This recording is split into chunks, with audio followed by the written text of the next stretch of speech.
ہاں، یہ علم کی حقیقت سے متعلق دوسری نشست ہے۔ اب اس میں یہ سوال کہ ایک استاد صاحب نے، ایک عالم صاحب نے یہ بیان کیا کہ صحابہ تو سادے سوالات کرتے تھے، اور اب جو ہے وہ لوگ موشگافیوں میں اور منطقی سوالات میں الجھ گئے ہیں، طلبہ جو ہیں وہ اس طرح کے سوالات کرتے ہیں۔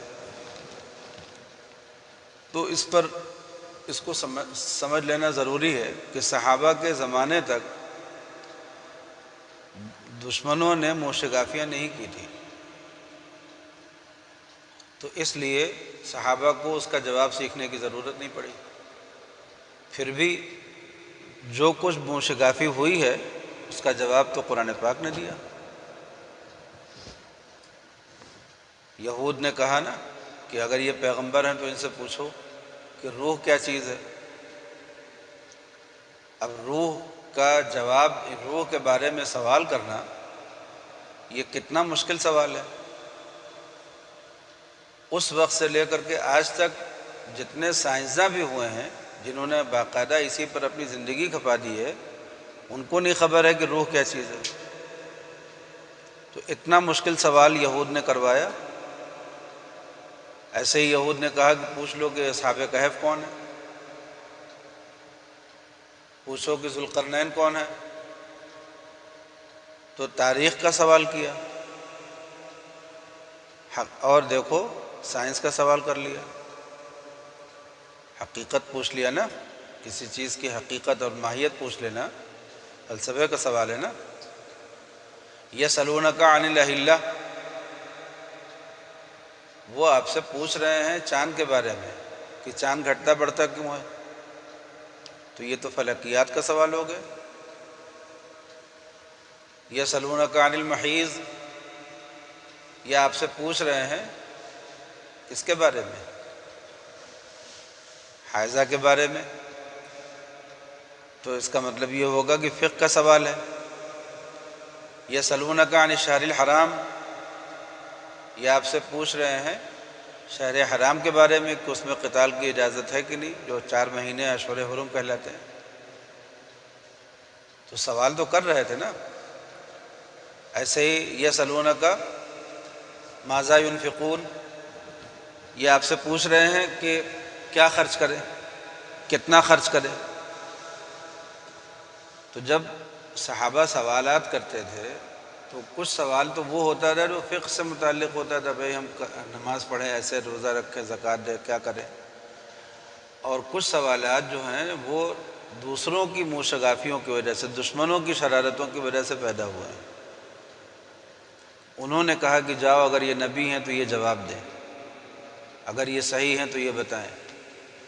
تو اس کا مطلب یہ ہے کہ جتنے جیسے سوالات ہوں گے ویسے ہی جواب دیا جائے گا۔ تو جب سوال ہو رہا ہو سائنس کا تو جواب سائنس سے ہی دینا پڑے گا نا۔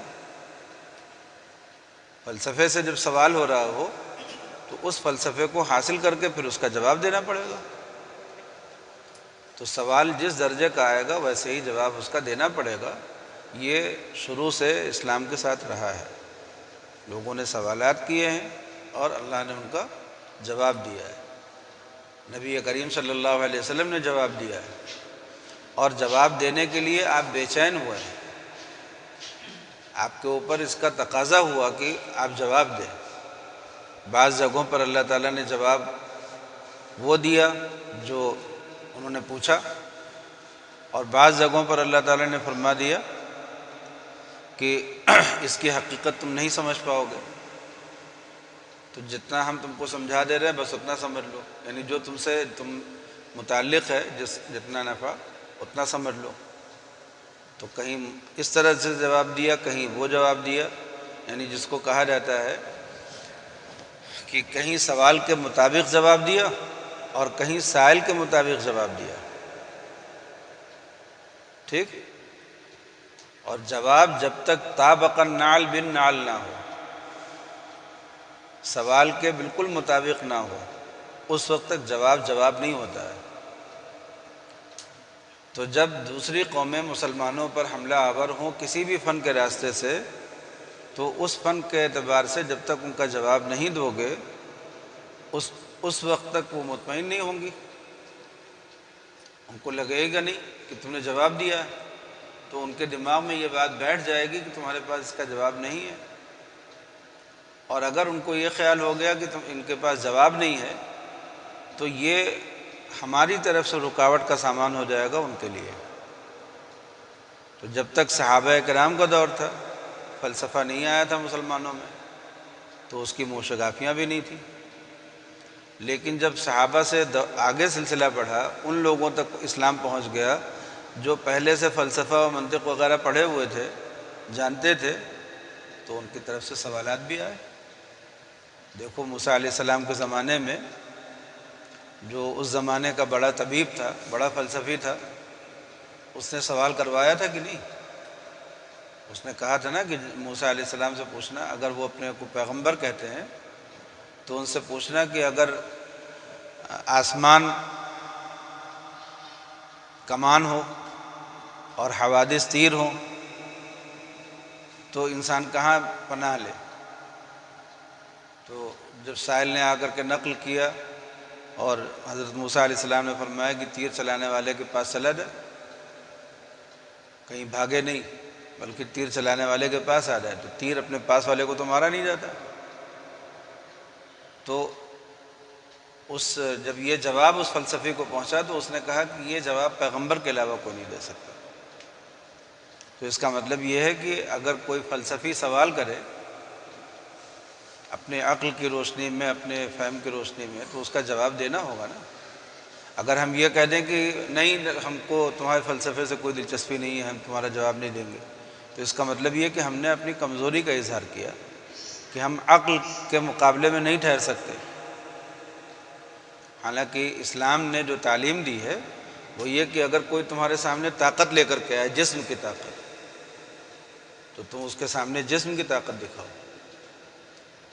حضرت رکانہ نے نبی کریم صلی اللہ علیہ وسلم سے کیا کہا؟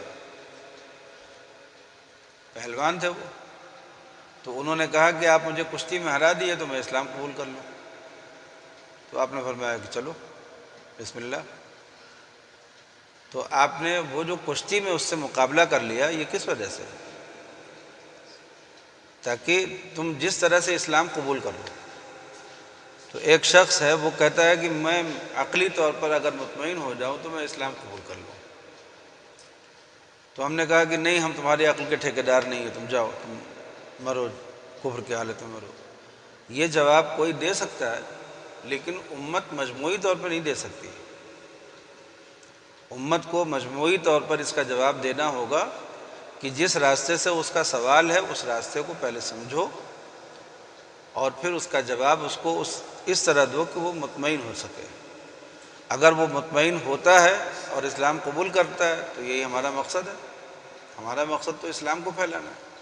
اور اگر نہیں مطمئن ہوتا ہے یا اس میں مین میخ کرتا ہے اور فتنہ کرتا ہے تو اس کو چھوڑ دو اس کے حال پر، لیکن اپنی طرف سے جواب تو دے دیا۔ ذوالقرنین کے بارے میں تاریخ کا سوال اللہ کے رسول صلی اللہ علیہ وسلم سے کیا گیا تھا۔ اللہ کے رسول صلی اللہ علیہ وسلم چاہتے تو جواب نہ دیتے، کہہ دیتے کہ بھائی ہمیں نہیں پتہ، مگر انہوں نے یہ کہا کہ اگر تمہارا خدا سے رابطہ ہے تو اپنے خدا سے پوچھ کر کے بتاؤ۔ تو آپ صلی اللہ علیہ وسلم بے چین ہوئے، آپ نے اللہ سے دعا کی، اللہ نے جواب بھیجا، قرآن پاک میں اتارا اس کو پورا۔ یہ اس لیے اتارا تاکہ سوال کرنے والوں کا پر اتمام حجت ہو جائے کہ دیکھو اللہ کی طرف سے یہ جواب آ گیا۔ یہ چیزیں ہیں، ان سے ہمیں معلوم ہوا نا بعد کے دور میں جہاں تک اسلام پھیلتا چلا گیا۔ اب کسی علاقے کے لوگ اگر منطق و فلسفہ پہلے سے جانتے ہوں، جیسے یونان کے لوگ جانتے تھے، اور جب اسلام وہاں پہنچا تو ان لوگوں نے اسلام کے ان اجزاء پر سوالات کیے جو ان کو ان کے منطق و فلسفے کے اعتبار سے ٹھیک نہیں لگا، تو اس کا وہ اسی روشنی میں سوالات کرتے تھے، مسلمانوں کو بھٹکاتے تھے، گمراہ کرتے تھے۔ تو علماء نے پھر کیا کیا؟ وہ علم حاصل کر لیا، اس علم کو حاصل کرنے کے بعد پھر اس علم کی روشنی میں اسلام کے اوپر جو اشکالات ہوتے تھے ان کا جواب دے دیا۔ امام ابو حنیفہ رحمۃ اللہ علیہ بھی فقیہ ہونے سے پہلے جب تک انہوں نے فقہ نہیں حاصل کی تھی، اس سے پہلے امام صاحب بھی کلامی بحثیں کیا کرتے تھے، اسلام پر جو اعتراضات ہوتے تھے ان کا جواب دیا کرتے تھے، بہت بحث کرتے تھے۔ ان کی بحث سن کر کے ہی ان کے زمانے کے ایک عالم نے کیا کہا تھا، وہ مناظرہ انہی عالم صاحب سے کر رہے تھے، اور بتاؤ نوجوان سے تھے بالکل ابھی 15-20 سال کے، اور اس نوجوانی میں وہ ایک بڑے عالم سے مناظرہ کر رہے تھے کسی عقلی مسئلے میں، اسلام پر ہونے والے اعتراضات کے مسئلے میں۔ تو ان عالم صاحب نے کہا کہ کاش تم فقہ حاصل کر لو، اتنی عمدہ ذہانت ہے تمہاری، اتنی سمجھ ہے، اتنی گہرائی ہے۔ امام مالک رحمۃ اللہ علیہ نے فرمایا تھا نا کہ میں ابھی ایک ایسے شخص سے بحث کر کے آ رہا ہوں کہ اگر وہ اس ستون کو چاہے ثابت کرنا کہ یہ سونے کا ہے تو ثابت کر دے۔ تو اس کا مطلب ہے کہ امام ابو حنیفہ رحمۃ اللہ علیہ کی جو عقلی سطح تھی، فکری سطح تھی جس کو کہو، کہ جو ان کی قوت تھی، کلامی قوت کہہ لو، وہ اتنی اعلیٰ درجے کی تھی کہ امام مالک رحمۃ اللہ علیہ ان سے متاثر ہو گئے۔ تو ایسے ہی امام ابو حنیفہ رحمۃ اللہ علیہ نے پھر فقہ کی طرف توجہ کی تو اتنا بڑا کارنامہ کیا، لیکن یہ بحثیں شروع ہو چکی تھیں مسلمانوں میں، تو ان بحثوں کو ختم کرنے کے لیے اور ان بحثوں کا جواب دینے کے لیے ایک جماعت علماء کی تیار ہو گئی۔ تو اب جب وہ جماعت تیار ہو گئی، ایک علم مدون ہو گیا، اور وہ علم ہمارے درمیان موجود ہے اور ہمیں اس کو پڑھنا ہے، اور ہم پڑھ کر کے ہم بھی اپنے آپ کو تیار کرنا چاہیں گے، تو وہ منہ شگافیاں تو ہمیں بھی کرنی پڑیں گی، اور ہمارے اساتذہ کو ہمیں ان سوالوں کا جواب دینا پڑے گا، تاکہ ہم تیار ہو کر کے اس قابل ہو سکیں کہ جب مدرسے کے احاطے سے باہر جائیں اور ہم سے اس طرح کا کوئی سوال کرے تو ہم جواب دینے کے قابل ہوں۔ ٹھیک ہے؟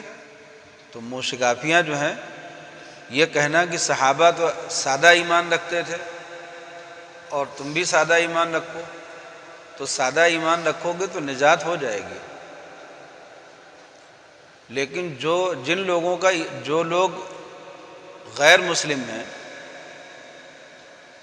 ان کو جواب دینے کے لیے مسلمانوں میں ایک جماعت ہونی چاہیے جو ان کا جواب دے سکے، اور جو مسلمانوں میں شک و شبہ میں مبتلا ہو جاتے ہیں ان کو مطمئن کرنے کے لیے ایک جماعت ہونی چاہیے، اور اس جماعت کے لیے اس علم کو حاصل کرنا ضروری، اس لیے کہ بغیر اس کو حاصل کیے کیسے جواب دو گے؟ تو یہ ہے منہ شگافی کرنے کی وجہ۔ طلبہ جو ہیں پہلے مدرسے میں اس طرح کی مناظرانہ گفتگو بہت کیا کرتے تھے، ایک بریلوی بن جاتا تھا، ایک دیوبندی بن جاتا تھا، ایک اہل حدیث بن جاتا تھا، ایک دیوبندی بن جاتا تھا، اس طرح سے عقلی بحثیں، نقلی بحثیں، تو عقل سے نقل سے جس طرح سے بھی سامنے والا سوال کرے تو تم جواب دینے کے لیے تیار ہو جاؤ، اس کی تیاری کراتے تھے، مناظرہ سکھاتے تھے۔ پھر وہ طلبہ تیار ہو کر کے آگے بڑھتے تھے تو مناظرہ کرتے بھی تھے۔ مذاہب العلوم میں حضرت مولانا اسد اللہ صاحب رحمۃ اللہ علیہ وہ کتنے مناظروں میں گئے، جاتے تھے اور جا کر کے مخاطب کو چپ کرتے تھے۔ مفتی محمود صاحب رحمۃ اللہ علیہ نے مناظرے کیے۔ حضرت مولانا ہردوئی نور اللہ مرقدہ کی طالب علمی کے بارے میں نے سنا، بلکہ پڑھا کہ وہ جب سہارنپور میں پڑھتے تھے اس زمانے میں ان کو وہ مناظرے کے لیے بھی جاتے تھے، اور مولانا تھانوی نور اللہ مرقدہ مناظرے کے لیے جاتے تھے۔ مولانا نے خود ہی لکھا ہے کہ جب میں پڑھتا تھا تو اس زمانے میں آس پاس میں کہیں سن لیتا تھا کہ کوئی آدمی اس طرح کا شبہ ظاہر کر رہا ہے یا کوئی آدمی ایسا اعتراض کر رہا ہے تو میں پہنچ جاتا تھا اس سے مناظرہ کرنے کے لیے۔ تو طلبہ میں ایک جذبہ ہوتا تھا کہ ہمیں دین اسلام پر اٹھنے والے ہر اعتراض کا جواب دینا ہے،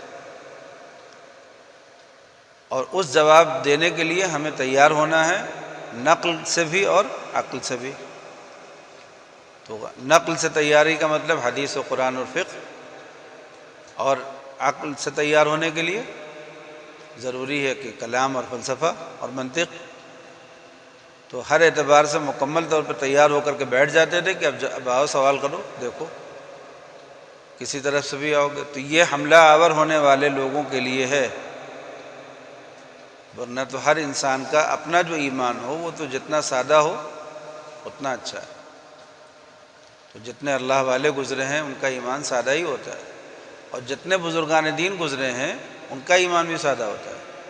اور مولانا تھانوی نور اللہ مرقدہ جیسے بڑے معقولی اور امام علم کلام کے، جن کی ہر گفتگو معقولات کے ساتھ ہوتی تھی، ان کا بھی کمال یہ تھا کہ انہوں نے بھی آخر میں آ کر کے ڈھال ڈال دی اور اپنے ایمان کو سادگی کی طرف لے جانے لگے۔ ایک زمانے میں کہنے لگے کہ اب تو علم کتابوں وغیرہ سے اب تو طبیعت دور ہوتی جا رہی ہے،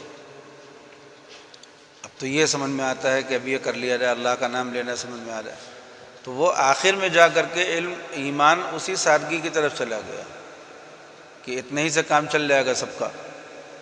لیکن جیسے جیسے مخالفین کھڑے ہوتے ہیں، بس اسی بات کو ہم نے شروع میں کہا تھا کہ تالا اتنا لگایا جاتا ہے، اس وقت لگایا جاتا ہے جب چوری کا ڈر ہو، اور اتنا مضبوط لگایا جاتا ہے جتنا ڈر ہو۔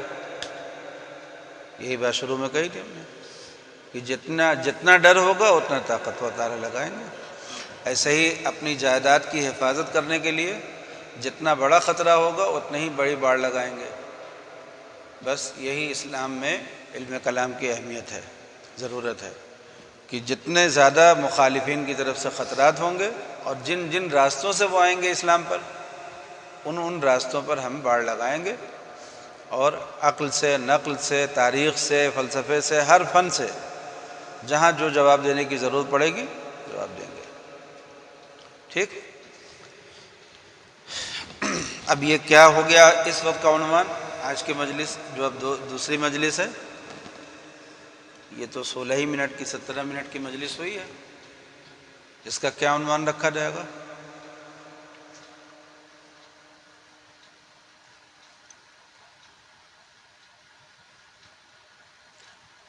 اس کا عنوان رکھ لو کہ اسلام میں عقلی بحثوں کی اور مختلف علوم و فنون کی اہمیت، سیکھنے کی ضرورت اور اہمیت نا۔ دیکھو ایک چیز ہم نے، ایک جگہ ہمارا بیان ہوا تھا، وہاں بنگلور میں مدرسے میں بیان کرایا تھا مفتی سبیل صاحب نے، تو وہاں اتفاق سے ایک موضوع ذہن میں آیا، پہلی مرتبہ وہ موضوع ذہن میں آیا تھا، تو ہم نے بیان کیا لوگوں کے سامنے۔ ہم نے کہا کہ دیکھو، طلبہ تھے، اساتذہ تھے، ہم نے کہا کہ علم حقیقت میں قرآن ہے، قرآن پاک ہے۔ حقیقت میں جو علم ہے وہ قرآن پاک ہے، حدیثیں اس کی تشریح ہیں، فقہ انہی دونوں سے نکلا ہوا ان کا خلاصہ اور مغز ہے، قرآن و سنت ہی سے نکلا ہوا ہے، تو وہ اسی سے استنباط کیا ہوا ہے۔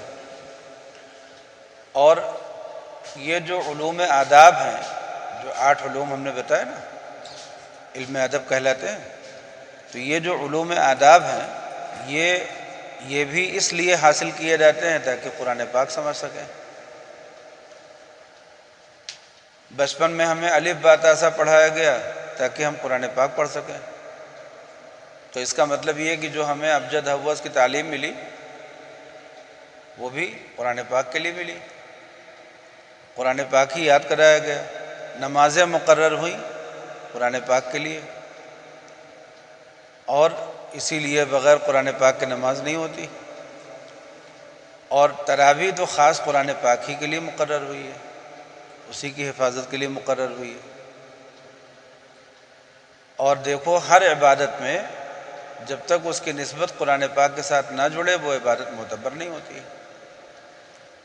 اب روزہ ہے، حضور صلی اللہ علیہ وسلم نے رمضان میں روزہ رکھا اور اعتکاف فرمایا، صحابہ نے پوچھا اعتکاف کس لیے؟ آپ نے فرمایا کہ شب قدر کو پانے کے لیے۔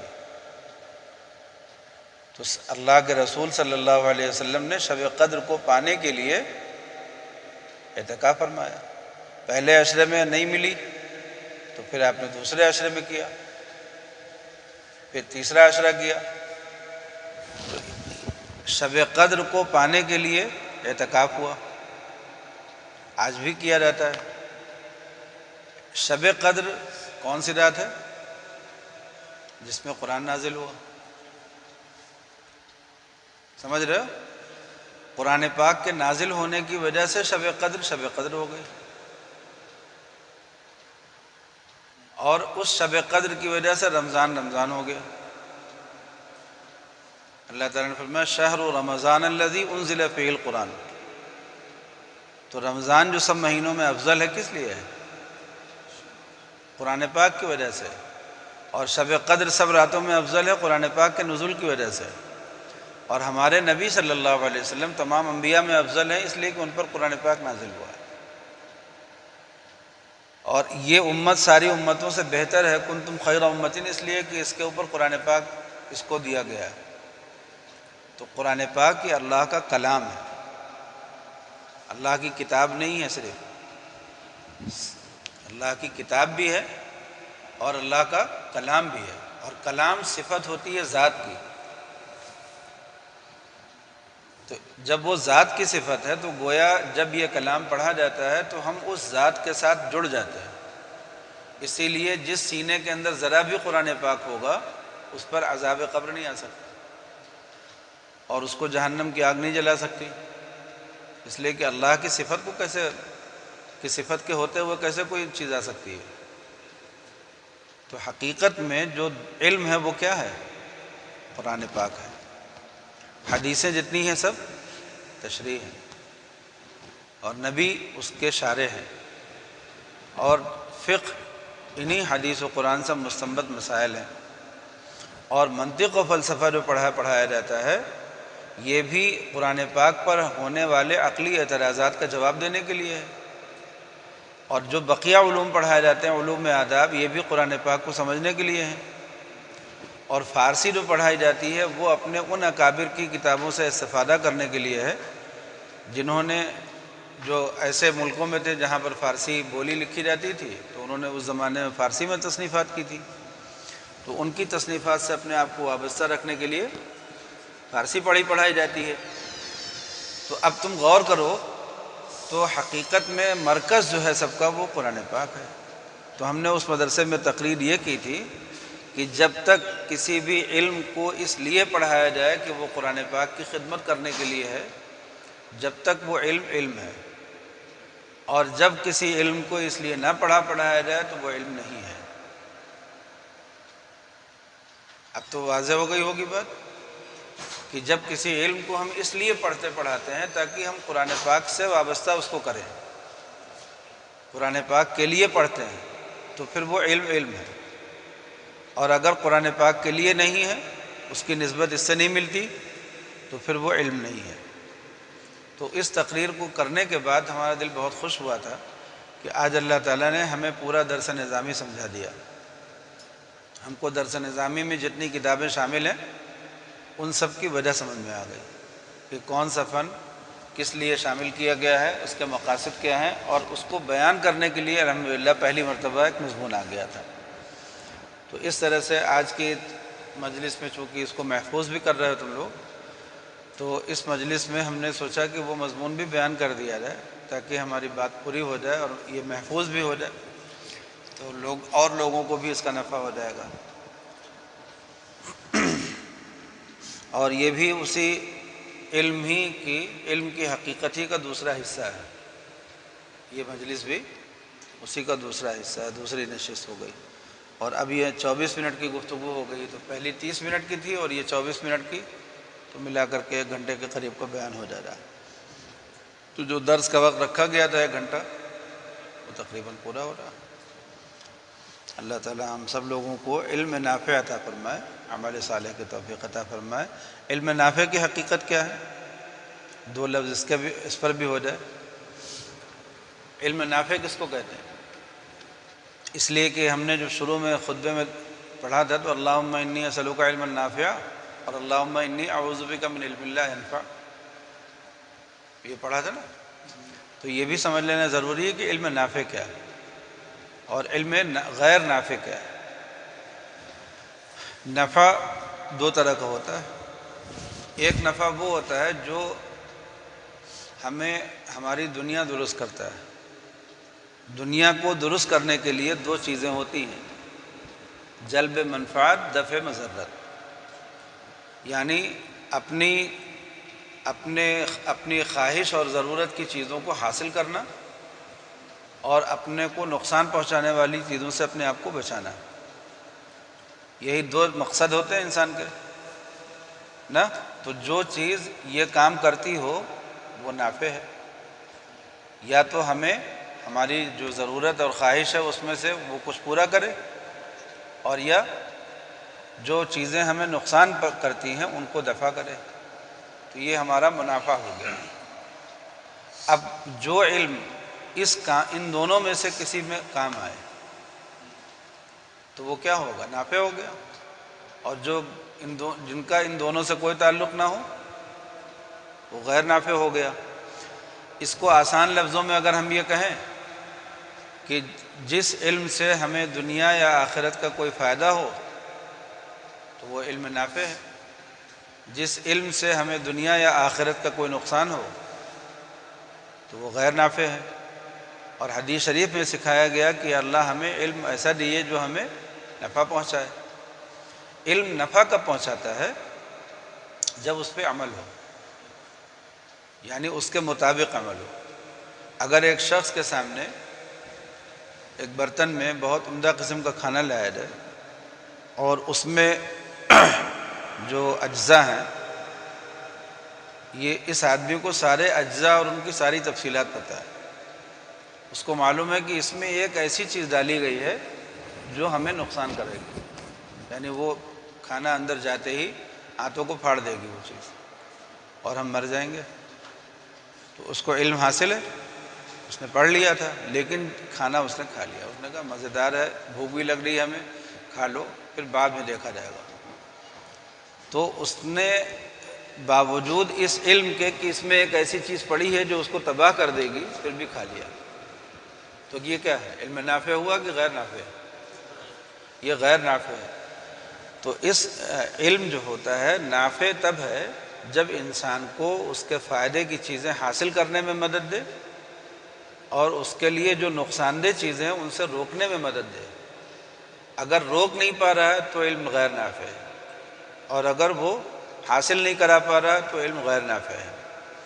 تو نبی کریم صلی اللہ علیہ وسلم نے جو دعا مانگی ہے کہ یا اللہ ہمیں وہ علم دیجیے جو نافع ہو، تاکہ ہم اس کے ذریعے سے دنیا اور آخرت کے فائدے اٹھا سکیں، پا سکیں، اور دنیا اور آخرت کے نقصان دہ چیزوں سے بچ سکیں. اور ایسے علم سے پناہ مانگی گئی ہے جو نفع نہ دے. اس لیے کہ علم ہوتے ہوئے آدمی زہر کھا لے تو یہ اور زیادہ بری بات ہے، اس لیے کہ یہ تو پھر اپنی عقل کا بھی نقصان ہے، پاگل پنی ہے. تو علم غیر نافع اور علم نافع کی حقیقت بھی ذہن میں رہنا چاہیے. اور علم کی جو حقیقت ہے وہ بھی، علم کے جو فائدے ہیں وہ بھی، اور علم کے نقصانات ہیں وہ بھی. ہماری اس تقریر سے پتہ چل گیا ہوگا کہ علم کے نقصانات بھی ہیں، ورنہ تو اعوذ بک من علم لا ينفع اللہ کے رسول نہیں فرماتے. تو معلوم ہوا کہ کچھ علم ایسا ہے جو مضر بھی ہے. چنانچہ فقہاء نے لکھا ہے کہ کچھ علم حرام ہے اور کچھ علم کفر ہے اور کچھ علم مکروہ ہے اور کچھ علم فرض کفایہ ہے اور کچھ علم فرض عین ہے. تو اب علم کے جو درجات ہیں ان کو ہمیں فقہ سے لینا ہے، اپنی فقہی کتابوں سے لینا ہے کہ کس علم کو حاصل کریں گے تو کس درجے پر ہم جائیں گے. اس لیے اس وقت جو دنیا میں گمراہی پھیلی ہوئی ہے کہ ہر چیز کا علم حاصل کرنا ہے، یہ غلط ہے. کچھ علم حرام ہے، کچھ کفر ہے اور کچھ مکروہ ہے. خوب سمجھ گئے نا؟ اللہ تعالی ہم لوگوں کو علم نافع عطا فرمائے اور غیر نافع سے پناہ میں رکھے.